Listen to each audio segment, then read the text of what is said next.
Bapak Ibu, lalu hewan yang tidak sah, hewan yang tidak sah untuk berkurban, hewannya seperti apa?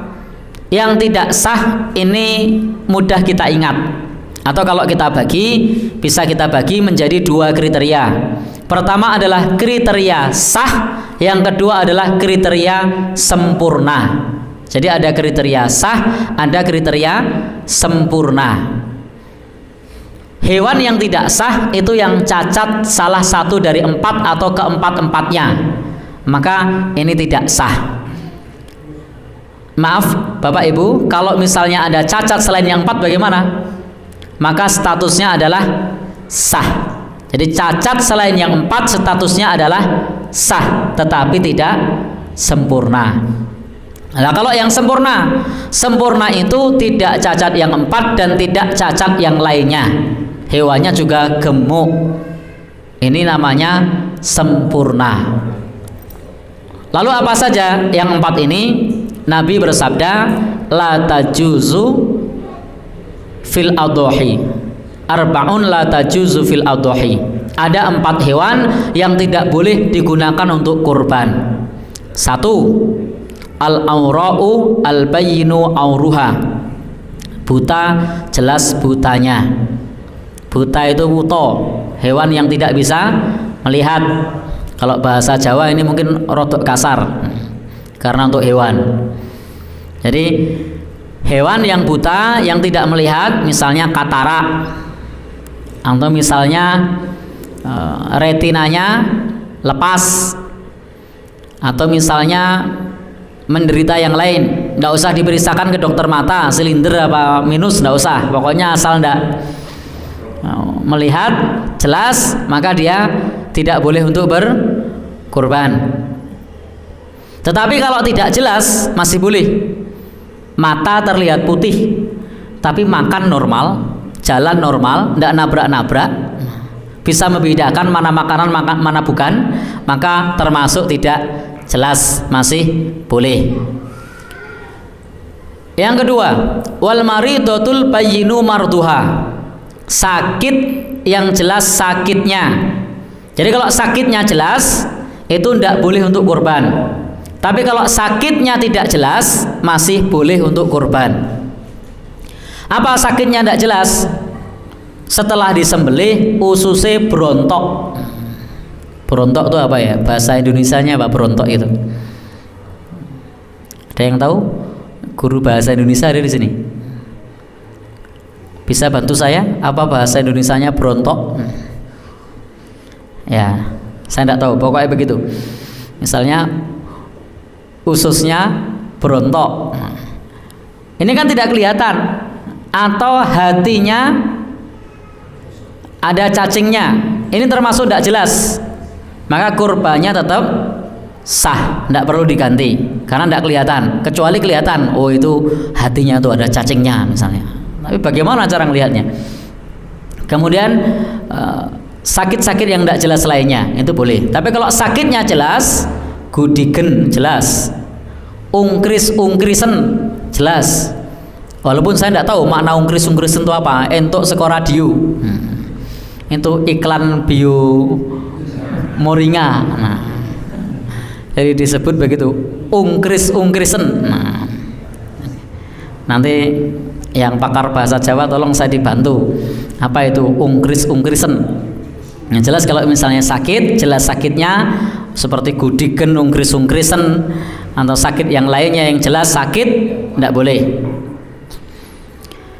Yang ketiga, wal arja'ul bayyinu dol'uha.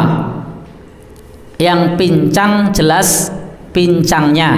Kalau pincangnya tidak jelas, maka itu masih boleh. Pincang yang tidak jelas itu bagaimana? Saya dapat penjelasan dari tulisan Syekh Ibn Utsaimin. Makna yang tidak jelas itu, beliau memberikan ilustrasi kalau hewan itu dibentak, lalu kemudian larinya masih sama dengan yang lain atau bisa mendahului yang lain, meskipun kaki digantung, itu statusnya tidak pincang.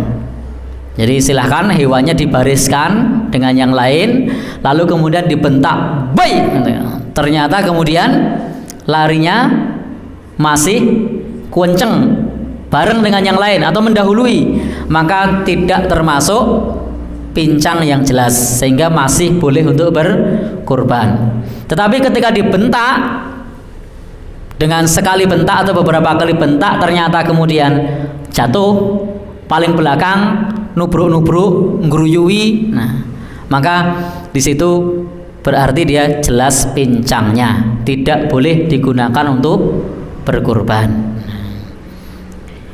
Yang keempat, yang kurus, yang tidak punya daging, jelas kurusnya. Ini kalau kurusnya tidak jelas masih boleh. Kurus yang tidak jelas itu seperti apa? Misalnya bulunya tipis, ini dagingnya oke. Orang awam menganggap kurus, padahal tidak kurus, tapi karena bulunya cuma 1 cm. Maka ini sebenarnya tidak kurus, hanya karena bulunya tipis. Bisa jadi malah daging, karena salah satu cara ngecek hewan itu yang dipegang. Oh, bulunya tipis. Nanti tanyakan sama Pak Belantik, rawuh enggak nih? Oh, rawuh di ruang sebelah. Nah, tanyakan. Bisa jadi kita orang awam menganggap ini hewan gemuk, ternyata tidak gemuk. Kenapa? Wulune kandel 15 cm. Ya bisa jadi. Nanti tanyakan sama ahlinya. Saya tidak ahli tentang masalah ini. Jadi kalau cacat yang 4 ini, maka tidak sah untuk berkurban. Atau cacat selain yang 4 tapi lebih parah dari yang 4, nah itu tidak boleh. Tetapi selama cacat tersebut selain yang 4 dan tidak lebih parah, maka diperbolehkan untuk berkurban. Statusnya sah, namun tidak sempurna. Kalau cacat yang 4 ini tadi tidak sah. Contoh yang masih sah, sanglir. Tahu sanglir ya? Saya agak kesulitan menjelaskan sanglir ini. Jadi insya Allah yang hadir di sini semua paham ya, semua paham. Jadi hewan yang sanglir masih boleh. Atau dugul, tahu dugul? Nah, itu juga masih boleh. Dugul itu tanduknya belum nampak atau tidak nampak misalnya. Atau misalnya lagi ekornya tugel, maka itu masih sah untuk berkurban. Atau telinganya bolong misalnya, itu masih sah untuk berkurban. Tetapi memang tidak sempurna. Ada kriteria sah, ada kriteria sempurna. Maka Bapak Ibu kalau punya dana terbatas boleh berkurban dengan kriteria sah, karena dananya terbatas. Karena kriteria sah itu harganya lebih murah dibandingkan kriteria sempurna. Yang sanglir harganya lebih murah, yang tanduknya tidak tumbuh atau mungkin rodo pecah sidik begitu harganya lebih murah. Itu kriteria sah. Kalau mau sempurna, cari yang gemuk yang tiada cacat, tapi harganya lebih mahal. Ini penjelasan mengenai masalah hewan. Jadi ada kriteria sah, kriteria sempurna. Tidak usah ragu kalau misalnya mau kurban, dananya terbatas, dapat hewan kok ternyata sanglir, disembelih tidak apa-apa, tetap sah.